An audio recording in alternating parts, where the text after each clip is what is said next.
আমরা যদি একটা তাড়িত চৌম্বক বিকিরণ সেটা আঁকার চেষ্টা করি, তাহলে সেই তাড়িত চৌম্বক বিকিরণ, সেই বিকিরণের তড়িৎ যে ক্ষেত্র, সেই ক্ষেত্রটাকে আমরা আঁকলাম এই দিকে।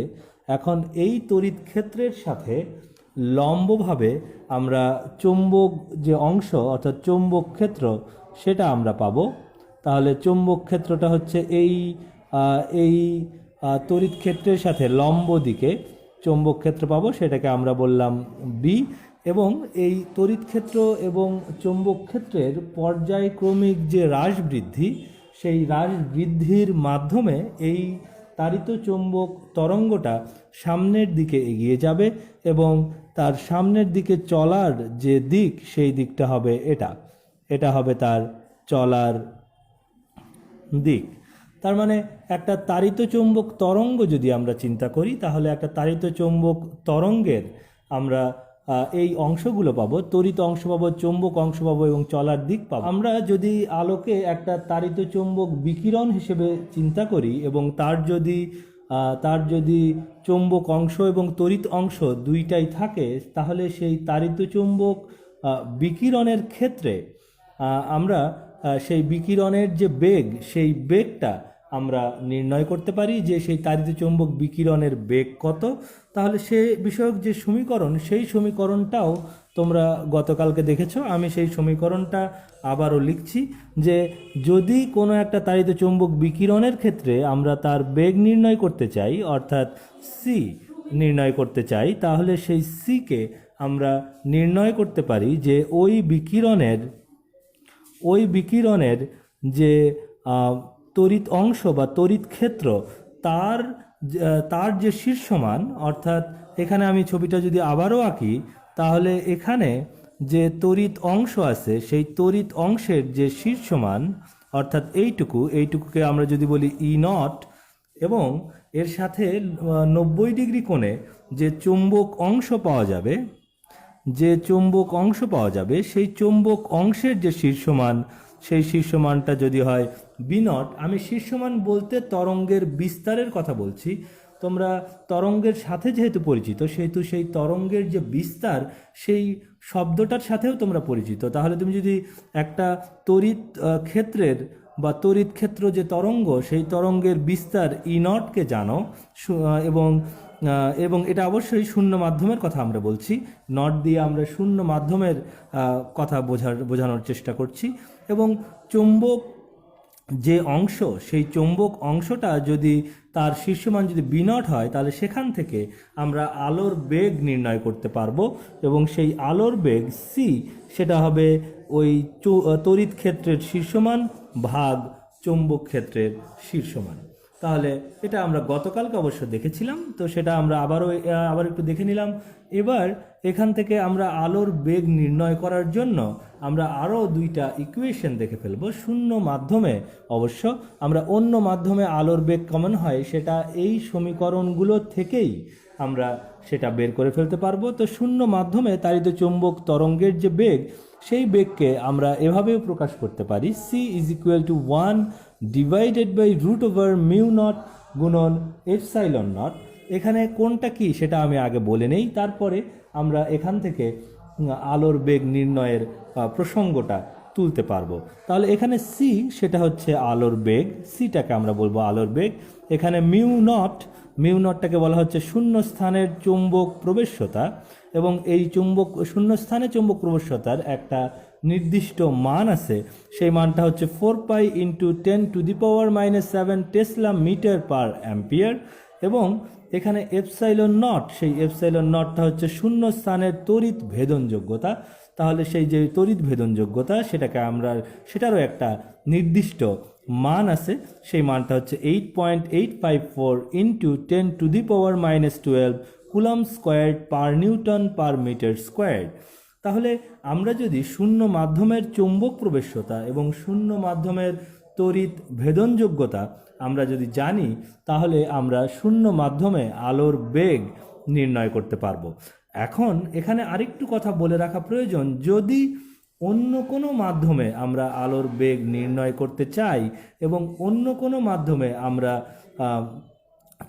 অন্য কোনো মাধ্যমের চৌম্বক প্রবেশ্যতা এবং তড়িৎ ভেদনযোগ্যতা আমরা জানি, তাহলে অন্য যে কোনো মাধ্যমেও আলোর বেগ কত হবে সেটা আমরা বের করতে পারবো। ধরে নাও অন্য কোনো মাধ্যমে, অন্য যে কোনো একটা মাধ্যমে আলোর বেগটাকে আমরা বললাম সিবি, অন্য কোনো একটা মাধ্যমে সিবি, এবং সেই মাধ্যমের যে চৌম্বক প্রবেশ্যতা সেটাকে আমরা বললাম মিউ, এবং সেই মাধ্যমের যে তড়িৎ ভেদনযোগ্যতা সেটাকে আমরা বললাম এপসাইলন। তাহলে সেই মাধ্যমে আলোর বেগ কত সেটাও আমরা বের করতে পারবো, এবং সেটাকে আমরা বের করবো CB is equals to mu 1 divided by root over mu into epsilon. তার মানে অন্য কোনো মাধ্যমে যদি আমরা আলোর বেগ নির্ণয় করতে চাই তাহলে আমরা সেটা লিখব 1 divided by root over mu into epsilon. এখানে মিউ আর এপসাইলনকে দিয়ে আমরা বোঝাবো যে মিউ হচ্ছে অন্য কোনো মাধ্যমের, মিতু বলতেছে লেখা দেখা যাচ্ছে না, অন্য সবার। তো আমরা বলছিলাম যে শূন্য মাধ্যমে যদি তাড়িত চুম্বক বিকিরণের বেগ অর্থাৎ আলোর বেগ নির্ণয় করতে হয় তাহলে সেই আলোর বেগ আমরা C is equal to 1 divided by root over mu not into epsilon not, এই ফর্মুলাটা প্রয়োগ করে আমরা শূন্য মাধ্যমে আলোর বেগ নির্ণয় করতে পারি। এবং যদি অন্য কোনো মাধ্যমে আলোর বেগ নির্ণয় করতে হয় তাহলে ওই অন্য মাধ্যমে যে আলোর বেগ সিবি সেটাকে আমরা 1 divided by root over mu into epsilon সেই ফর্মুলা দিয়ে অ্যাপ্লাই করতে পারি। তার মানে আমরা এখান থেকে চাইলে আমরা শূন্য মাধ্যমে আলোর বেগ বা অন্য যে কোনো মাধ্যমে আলোর বেগ শুধুমাত্র মাধ্যমের মাধ্যমের চৌম্বক প্রবেশ্যতা এবং মাধ্যমের ভেদনযোগ্যতা জেনে আমরা সেই মাধ্যমের বেগটা নির্ণয় করতে পারি। এখন প্রশ্ন হলো, এখানে আমরা দুটা রাশির কথা বললাম, একটা রাশি হচ্ছে শূন্য স্থানের চৌম্বক প্রবেশ্যতা এবং আরেকটা হচ্ছে তড়িৎ ভেদনযোগ্যতা। তাহলে এবার একটু প্রশ্ন হলো যে এই চৌম্বক প্রবেশ্যতাটা কি, আমরা কোনো একটা মাধ্যমের চৌম্বক প্রবেশ্যতা বলতে কি বোঝাই, অথবা কোনো একটা মাধ্যমের তড়িৎ ভেদনযোগ্যতাটা কি, আমরা তড়িৎ ভেদনযোগ্যতা বলতে কি বোঝাই। তাহলে আমরা প্রথমে বলি চৌম্বক প্রবেশ্যতার কথা। তোমরা অবশ্যই জানো যে কোনো একটা মাধ্যমের ভেতর যদি কোনো একটা চুম্বক রাখা হয় তাহলে সেই চুম্বকটা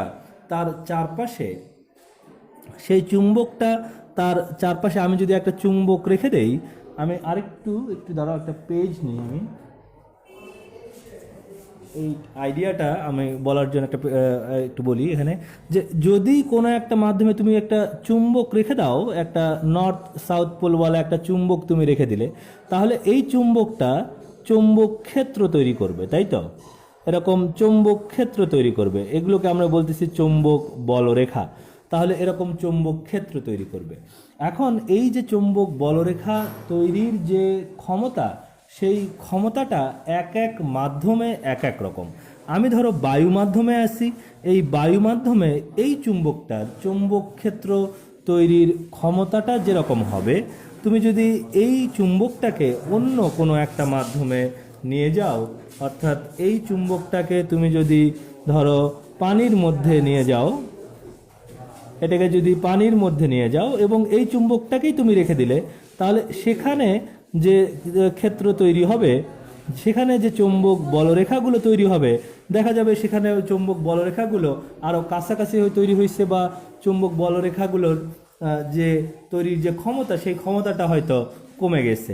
তাহলে আমি বলবো এরকম যে এই দুইটা মাধ্যমে আমরা দেখতে পাচ্ছি চৌম্বক ক্ষেত্র তৈরির যে ক্ষমতা, সেই ক্ষমতাটা মাধ্যম অনুযায়ী সেটা কমছে বা বাড়ছে। তাহলে আমরা চৌম্বক প্রবেশ্যতা এই শব্দটা দিয়ে আমরা বলবো যে কোনো মাধ্যমে চৌম্বক ক্ষেত্র তৈরির যে ক্ষমতা, চৌম্বক ক্ষেত্র তৈরির ক্ষমতা না বলে আমরা এরকম করে বলি, যে কোনো মাধ্যমে চৌম্বক ক্ষেত্র তৈরির ক্ষেত্রে বাধার যে পরিমাণ সেই পরিমাণটাকে, বাধার পরিমাণটাকে আমরা বলবো চৌম্বক প্রবেশ্যতা। তার মানে চৌম্বক প্রবেশ্যতা, আমরা যখন মিউ রাশিটা নিয়ে কথা বলছি তখন মিউ যে রাশিটা বলবো সেই রাশিটা কি প্রকাশ করবে? সেই রাশিটা প্রকাশ করবে যে কোনো একটা মাধ্যমে চৌম্বক ক্ষেত্র তৈরিতে যে বাধাটা পাওয়া যায় সেই বাধার পরিমাণটা চৌম্বক প্রবেশ্যতা দিয়ে প্রকাশ করা যাবে। ঠিক একই রকম করে আমরা যদি ভেদনযোগ্যতা নিয়ে কথা বলি, অর্থাৎ কোনো একটা মাধ্যমের তড়িৎ ভেদনযোগ্যতা, তাহলে সেই কথাটাও মোরলেস একই রকমই হবে। যে তোমার কাছে একটা চার্জ আছে, এই যে একটা চার্জ, এই চার্জটা যদি বায়ু মাধ্যমে থাকে তাহলে তার যে তড়িৎ ক্ষেত্র তৈরি করার যে ক্ষমতা, সেই ক্ষমতাটা আমরা দেখতে পাবো হয়তো সে বেশি জায়গা জুড়ে তড়িৎ ক্ষেত্রটা তৈরি করে রাখবে। ধরো এটা বায়ু মাধ্যমের ক্ষেত্রে আমরা বললাম। এবার এই আধানটাকেই তুমি যদি পানি মাধ্যমের মধ্যে রেখে দাও তাহলে দেখা গেল যে তার যে ক্ষেত্রটা, সেই ক্ষেত্রটাও অনেক দূর পর্যন্ত বিস্তৃত হলো না, এটা যদি পানি মাধ্যমে রেখে দাও। তার মানে প্রত্যেকটা মাধ্যমের ক্ষেত্রে আমরা তড়িৎ ক্ষেত্র তৈরির যে ক্ষমতা, সেই ক্ষমতাটা একই আধানের জন্য সেটা ভিন্ন ভিন্ন হতে পারে। তার মানে প্রত্যেকটা মাধ্যমে তড়িৎ ক্ষেত্র তৈরিতে কিছু না কিছু বাধাটা দিচ্ছে, কিছু না কিছু বাধা দিচ্ছে। বায়ু মাধ্যম এক রকমের বাধা দিচ্ছে, পানি মাধ্যম এক রকমের বাধা দিচ্ছে। তাহলে এই আধান দ্বারা তড়িৎ ক্ষেত্র তৈরির ক্ষেত্রে কোনো একটা মাধ্যম যে পরিমাণ বাধা প্রদান করে, সেই বাধার যে পরিমাণ, সেই বাধার পরিমাণটাকে আমরা বলি তড়িৎ ভেদনযোগ্যতা। তার মানে দুইটা কথা আমরা বলছি, একটা হচ্ছে চৌম্বক প্রবেশ্যতা আর একটা হচ্ছে তড়িৎ ভেদনযোগ্যতা। দুটাই বাধার পরিমাণ নির্দেশ করছে। একটা হচ্ছে চৌম্বক ক্ষেত্র তৈরিতে বাধার পরিমাণ, আর একটা হচ্ছে তড়িৎ ক্ষেত্র তৈরিতে বাধার পরিমাণ। তাহলে এখানে আগের যে ফর্মুলা, সেই ফর্মুলায় আমরা এখানে কি করছি, আমরা আসলে যেহেতু শূন্য মাধ্যমে আলোর বেগ বের করব, সেহেতু শূন্য মাধ্যমে ওই মাধ্যমে তড়িৎ ক্ষেত্র তৈরিতে যে পরিমাণ বাধা হচ্ছে সেটা বের করব, চৌম্বক ক্ষেত্র তৈরিতে যে পরিমাণ বাধা হচ্ছে সেটা বের করব। তাকে এরকম করে রুট ওভার করে দিলে তাহলে আমরা ওই মাধ্যমের মধ্যে তাড়িত চৌম্বক তরঙ্গের যে বেগ, সেই বেগটা পেয়ে যাব। এখানে আর একটা প্রশ্ন তোমাদের মনে হতে পারে, সেটা হচ্ছে যে কেন এই চৌম্বক প্রবেশ্যতা আর তড়িৎ ভেদনযোগ্যতাটাই পরিমাপ করছি। এখানে খেয়াল করো, এখানে আমরা যখন একটা তাড়িত চৌম্বক তরঙ্গের কথা বলছি তখন এই একটা তাড়িত চৌম্বক তরঙ্গের মধ্যে কিন্তু শুধুমাত্র তড়িৎ ক্ষেত্র আর চৌম্বক ক্ষেত্রই আছে, আর কোনো কিছু নাই। যেহেতু শুধুমাত্র তড়িৎ ক্ষেত্র আর চৌম্বক ক্ষেত্রই আছে, সেহেতু আমরা যে কোনো একটা মাধ্যমে আমরা ওই জিনিসটাই আমরা হিসাব করব যে ওই তড়িৎ ক্ষেত্র তৈরিতে বাধার পরিমাণ কত বা চৌম্বক ক্ষেত্র তৈরিতে বাধার পরিমাণ কত। তাহলে তোমরা এই ফর্মুলাটা অ্যাপ্লাই করতে পারবে আশা করি। এখানে আর একটা খুবই খুবই সিম্পল একটা সম্পর্ক দিয়ে দেওয়া আছে, সেটা হচ্ছে আলোর বেগের সাথে আলোর যে কম্পাঙ্ক এবং আলোর যে তরঙ্গ দৈর্ঘ্য, সেই তরঙ্গ দৈর্ঘ্যের সম্পর্ক।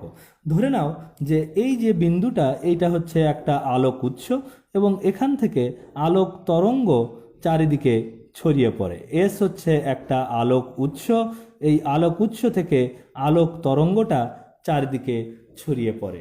এই আলোক তরঙ্গের যে বেগ, সেই বেগটাকে আমরা বলছি সি, এটা হচ্ছে আলোর বেগ। এখন খেয়াল করো, এখানে উৎসের উপরে নির্ভর করে উৎসটা কিভাবে কাঁপছে, কারণ এখানে যখন আলো চারদিকে নির্গত হচ্ছে তখন এই উৎসের যে কম্পন, সেই কম্পনটা কেমন হচ্ছে, সেখান থেকে আমরা আলোর যে কম্পাঙ্ক সেটা পাবো। অর্থাৎ এখানে এটাকে যদি আমরা একটা তরঙ্গ হিসেবে বিবেচনা করি এই আলোটাকে, তাহলে এই আলোটা যখন সামনের দিকে এগোবে তখন এই আলোর যে কণা, সেই কণাটা এই সাম্যাবস্থান থেকে উপরে নিচে এরকম স্পন্দিত হতে থাকবে। তাহলে এই স্পন্দনের যে পরিমাণ প্রতি একক সময়ে স্পন্দনের যে পরিমাণ, সেই পরিমাণটাকে আমরা বলি সেই আলোর কম্পাঙ্ক।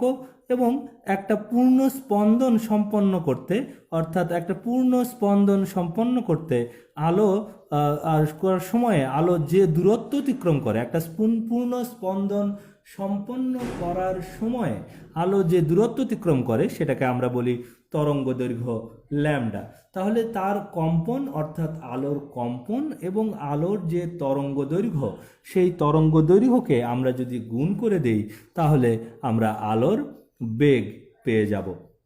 এটা আসলে আদতে আমরা বলতেছি এখানে কম্পন এবং তরঙ্গ দৈর্ঘ্য, এটা আসলে আমরা শুধুমাত্র দূরত্ব হিসেব করেই আমরা এই আলোর বেগটা বের করতে পারি। আমরা দূরত্বের যে হিসাব, সেই হিসাব করেই আমরা বেগটা নির্ণয় করতে পারি। এখন এখানে খেয়াল করার বিষয় হচ্ছে যে আলোক উৎস যদি একটা থেকে আরেকটা আলাদা হয়, অর্থাৎ এটা হচ্ছে একটা আলোক উৎস, আরেকটা আলোক উৎস আছে, এই আলোক উৎসের যে কম্পাঙ্ক এবং যে তরঙ্গ দৈর্ঘ্য, এই তরঙ্গ দৈর্ঘ্যগুলো দেখা যাবে আলাদা আলাদা হবে এবং ভিন্ন ভিন্ন রঙের জন্য সেই তরঙ্গ দৈর্ঘ্য এবং কম্পাঙ্ক সেটাও আলাদা আলাদা হবে। তার মানে যদি কোনো আলোক উৎস যদি ভিন্ন ভিন্ন হয়, অর্থাৎ একটা আলোক উৎস ধরো সূর্য, তাহলে সূর্য থেকে যে আলো আসবে সেই আলোর কম্পাঙ্ক এবং তরঙ্গ দৈর্ঘ্য যেরকম হবে, অন্য কোনো একটা উৎস থেকে যদি আলো তৈরি হয়, যেমন তুমি বলতে পারো এমনি নর্মাল আমাদের ফ্লোরোসেন্ট লাইট, তো এরকম লাইটের কথা যদি বলো তাহলে তার ক্ষেত্রে তরঙ্গ দৈর্ঘ্য এবং কম্পাঙ্ক একই রকম হবে না। আবার এটাও মনে রাখতে হবে যে একই উৎস থেকে নির্গত আলোক তরঙ্গ, সেটা মাধ্যম পরিবর্তনের সাথে সাথে তার তরঙ্গ দৈর্ঘ্যের পরিবর্তন হয়, তার বেগের পরিবর্তন হয়। যদি একই উৎস থেকে আলো বের হয় তাহলে তার কম্পাঙ্ক হয়তো ঠিক থাকে, কম্পাঙ্ক হয়তো একই থাকে, কিন্তু তার তরঙ্গ দৈর্ঘ্য এবং বেগ সেটা পরিবর্তিত হয়। তো এই কথাগুলো তোমরা মনে রাখার চেষ্টা করো। তাহলে এখানে আমরা তিনটা সমীকরণ দেখলাম। একটা হচ্ছে আমরা যদি কোনো একটা মাধ্যমে আলোর তড়িৎ ক্ষেত্রের আলোর যে অংশ, সেই তড়িৎ ক্ষেত্রের শীর্ষমানটা জানি, তড়িৎ ক্ষেত্রের বিস্তারটা জানি এবং চৌম্বক ক্ষেত্রের বিস্তারটা জানি, তাহলে সেখান থেকে আমরা আলোর বেগ নির্ণয় করতে পারি। আমরা যদি কোনো একটা মাধ্যমের চৌম্বক প্রবেশ্যতা জানি, কোনো একটা মাধ্যমের তড়িৎ ভেদনযোগ্যতা জানি, তাহলেও আমরা আলোর বেগ নির্ণয় করতে পারি। এবং আমরা যদি কোনো একটা উৎসের কম্পাঙ্ক জানি এবং সেই উৎস থেকে যে তরঙ্গটা নির্গত হচ্ছে, সেই নির্গত তরঙ্গের তরঙ্গ দৈর্ঘ্য যদি আমরা জানি, তাহলে সেখান থেকেও আমরা আলোর বেগ নির্ণয় করতে পারি। তাহলে এটা হচ্ছে আমাদের বেগ সংক্রান্ত বেশ কয়েকটা সমীকরণ। এবার আমরা একটা ডিফারেন্ট টপিকে যাব, সেটা হচ্ছে পয়েন্টিং ভেক্টর। তার বলার আগে আমরা সেটিংটা খেয়াল করি, আসলে কি কথাটা আমরা বলতে চাচ্ছি। তো প্রথমত এখানে আমরা যেটা বলতে চাচ্ছি সেটা হচ্ছে, এটা হচ্ছে একটা আলোক উৎস, এখান থেকে আলো চারদিকে ছড়াচ্ছে। সেই আলোক উৎসের সামনে আমরা একটা একক ক্ষেত্রফল আমরা চিন্তা করছি।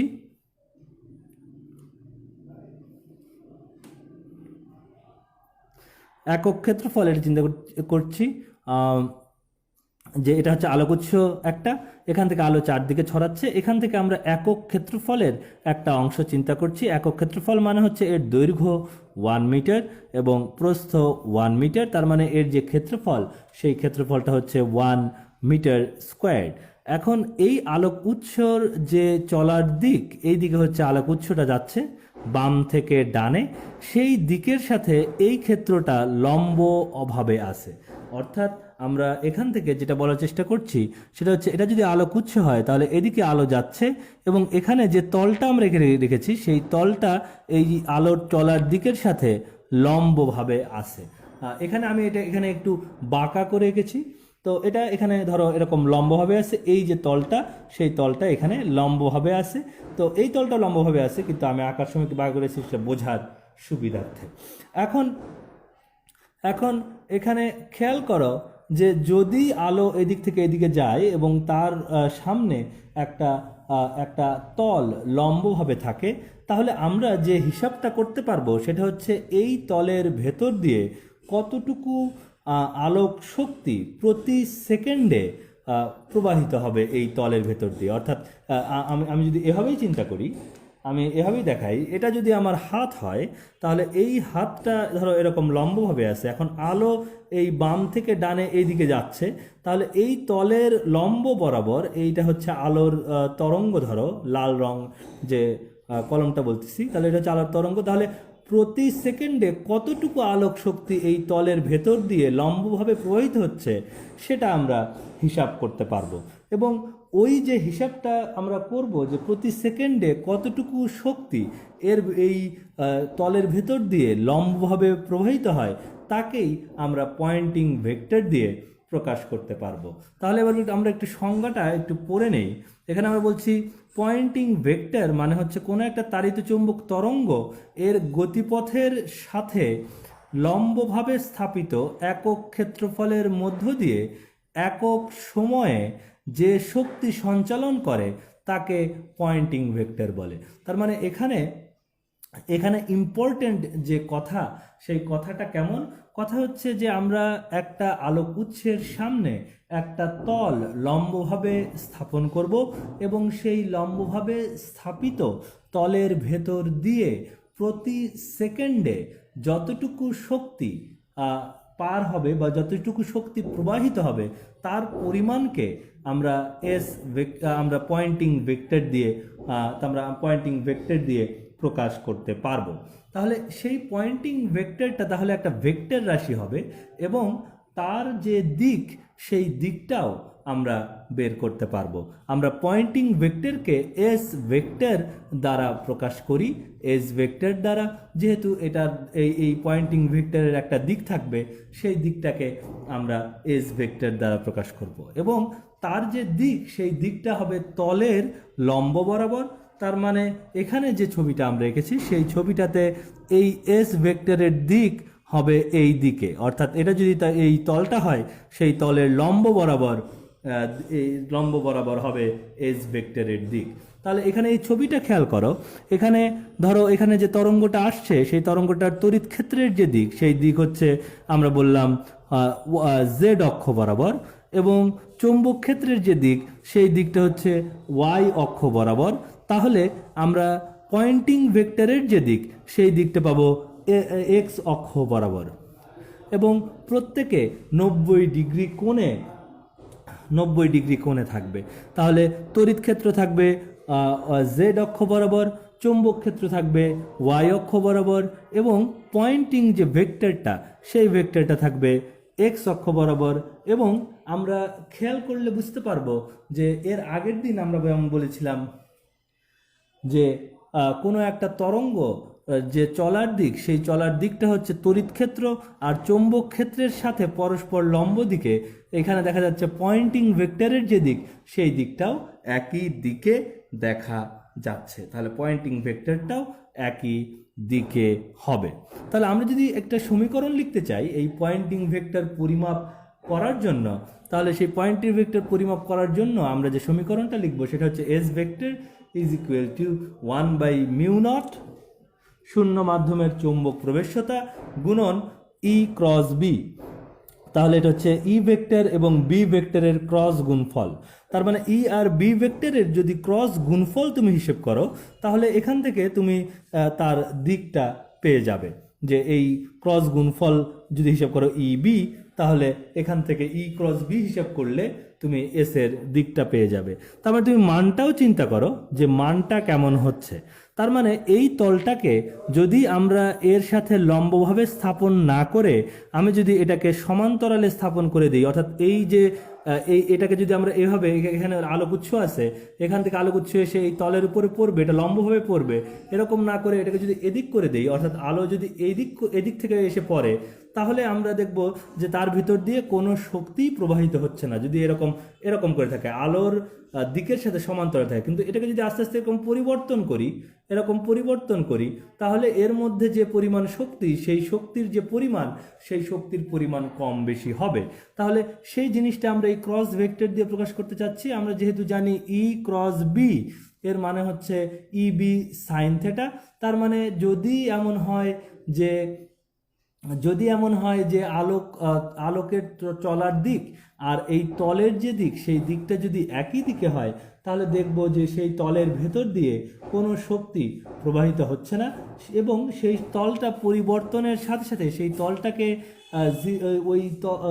আলোর সমান্তরালে না রেখে আমরা যদি তাকে আস্তে আস্তে দিক পরিবর্তন করি, তাহলে তার ভেতর দিয়ে যে শক্তির পরিমাণ, সেই শক্তির পরিমাণ আস্তে আস্তে বাড়তে থাকবে।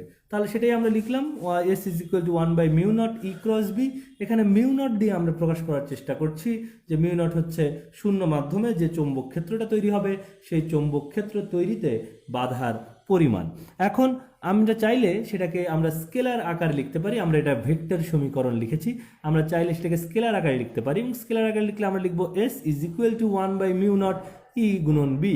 আমি স্কেলার আকারে এটা লিখে ফেললাম, এবং এখান থেকে একটা সম্পর্ক আমরা আলাদা করে ফেলতে পারবো, এবং সেই সম্পর্কটা হচ্ছে এমন, এখানে আমরা এই b/μ0 এটাকে আমরা লিখতে পারবো এইচ। এখানে বি এই যে রাশিটা, সেই রাশিটাকে আমরা বলছি চৌম্বক ক্ষেত্রের মান, বি রাশিটাকে আমরা বলছি চৌম্বক ক্ষেত্রের মান, এবং একে যদি μ0 দিয়ে ভাগ করা হয়, তাহলে যে রাশিটা পাই সেটা হচ্ছে চৌম্বক ক্ষেত্রের তীব্রতা। তাহলে চৌম্বক ক্ষেত্রের তীব্রতা এইচটা হচ্ছে চৌম্বক ক্ষেত্রের তীব্রতা, তার মানে b/μ0 আমরা লিখতে পারি এইচ এর মান। এখানে একটু খেয়াল করলেই বুঝতে পারবে যে এখান থেকে চৌম্বক প্রবেশ্যতার একটা সংজ্ঞা পাওয়া যাবে, অর্থাৎ μ0 ইজ ইকুয়াল টু আমি লিখতে পারি b/h, অর্থাৎ কোনো একটা জায়গায় চৌম্বক ক্ষেত্রের তীব্রতা এবং চৌম্বক ক্ষেত্রে কোনো একটা জায়গায় চৌম্বক ক্ষেত্রের মান এবং চৌম্বক ক্ষেত্রের তীব্রতার যে অনুপাত, অর্থাৎ বি এবং এইচ এর যে অনুপাত, সেটা দিয়ে প্রকাশ করা হয় ওই মাধ্যমে চৌম্বক প্রবেশ্যতাটা কত। তাহলে আমরা ইকুয়েশনটাকে লিখে ফেললাম এখন। তাহলে S is equal two E into H, এবং যেহেতু আমরা বিকে অর্থাৎ চৌম্বক ক্ষেত্রের মানকে, চৌম্বক ক্ষেত্রকে আমরা চৌম্বক তীব্রতায় পরিবর্তন করে ফেললাম, তাহলে সেই সমীকরণটাকেও আমরা ভেক্টর সমীকরণ আকারে লিখতে পারি। তাহলে S vector is equal two আমি লিখতে পারি ই ক্রস এইচ, এটা লিখতে পারি। তাহলে এখানে আমরা দুই রকম করেই পয়েন্টিং ভেক্টরটাকে লিখতে পারবো। আমরা যদি চৌম্বক ক্ষেত্রের মান জানি বা চৌম্বক ক্ষেত্র জানি, তাহলে সেখান থেকে আমরা পয়েন্টিং ভেক্টরটা লিখতে পারবো। আবার যদি চৌম্বক ক্ষেত্রের তীব্রতাকে জানি, তাহলে সেখান থেকেও পয়েন্টিং ভেক্টরটা আমরা লিখতে পারবো। তো পয়েন্টিং ভেক্টরের একক কি হবে? এককটা হবে ওয়াট পার মিটার স্কোয়ার। আমরা যেহেতু বলছি প্রতি একক সময়ে কতটুকু শক্তি প্রবাহিত হয়, তাহলে প্রতি একক সময়ে যতটুকু শক্তি প্রবাহিত হয় তাকে যদি আমরা হিসেব করি, তাহলে সেটা হবে, তোমরা খেয়াল করে দেখো, সেটা হবে প্রায় ক্ষমতার একক। সেই ক্ষমতার একক আমরা জানি ওয়াট পার মিটার স্কোয়ার। না, শুধু ক্ষমতা না, প্রতি একক ক্ষেত্রফলে ক্ষমতা, তাহলে সেটা হবে হচ্ছে ওয়াট পার মিটার স্কোয়ার। দৃশ্যমান আলোর মতো, অর্থাৎ আমরা নর্মালি যে আলো দেখতে পাই, সেই আলোর বৈশিষ্ট্য যেমন, সেই তাড়িত চৌম্বক তরঙ্গগুলোর বৈশিষ্ট্য একই রকম। তাহলে ওকে, তুলনায় একটা উদাহরণ দিছে, রেডিও ওয়েভটা হচ্ছে তাড়িত চৌম্বক তরঙ্গ, বেতার তরঙ্গটা হচ্ছে একটা তাড়িত চৌম্বক তরঙ্গ। এখন আমি সেখান থেকেই কয়েকটা উদাহরণ এখন দিতে চাই, সেটা হচ্ছে তাড়িত চৌম্বক তরঙ্গের উদাহরণ।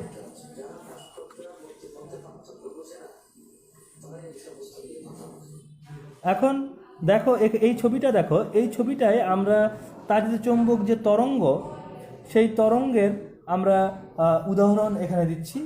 এখানে এটা হচ্ছে তাড়িত চৌম্বক তরঙ্গের মধ্যে এটা হচ্ছে বেতার তরঙ্গ, এখানে বলছি মাইক্রো তরঙ্গ, এটা হচ্ছে অবলোহিত তরঙ্গ, এটা হচ্ছে আমাদের দৃশ্যমান আলো, এই অংশটা হচ্ছে দৃশ্যমান আলো। এখানে আরও আছে অতিবেগুনি রশ্মি, এক্স রে, গামা রে।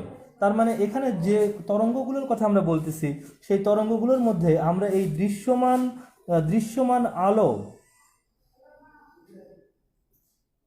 আমরা এই দৃশ্যমান আলোটা হচ্ছে আমরা দেখতে পাই, তাহলে সেটা এই তড়িৎচুম্বক যে বর্ণালী, সেই বর্ণালীর মধ্যে সেটা খুবই ক্ষুদ্র একটা অংশ এই দৃশ্যমান আলো, এবং এটাকেই আমরা আলো হিসেবে বলছিলাম। এখন আমরা যে আমাদের যে আলোর যে ধারণাটা, সেই ধারণাটাকে আমরা একটু এক্সপ্যান্ড করে দেব, অর্থাৎ এই দৃশ্যমান আলো সেটাকে তো আমরা আলো বলছিলামই, এবার এর ডান পাশে যে তরঙ্গগুলো পাওয়া গেল বা বাম পাশে যে তরঙ্গগুলো পাওয়া গেল, সেই তরঙ্গগুলোকেও আমরা আলো হিসেবেই সংজ্ঞায়িত করব। অর্থাৎ এর ডান পাশে যাদের দেখা যাচ্ছে অতি বেগুনি রশ্মি, এক্স রে, গামা রে, সেগুলোও আলো। আবার বাম পাশে ইকরা বলছে যে সিগন্যাল ওয়েভগুলাও তাড়িত চৌম্বক তরঙ্গ, ঠিক, সিগন্যাল ওয়েভগুলাও তাড়িত চৌম্বক তরঙ্গ।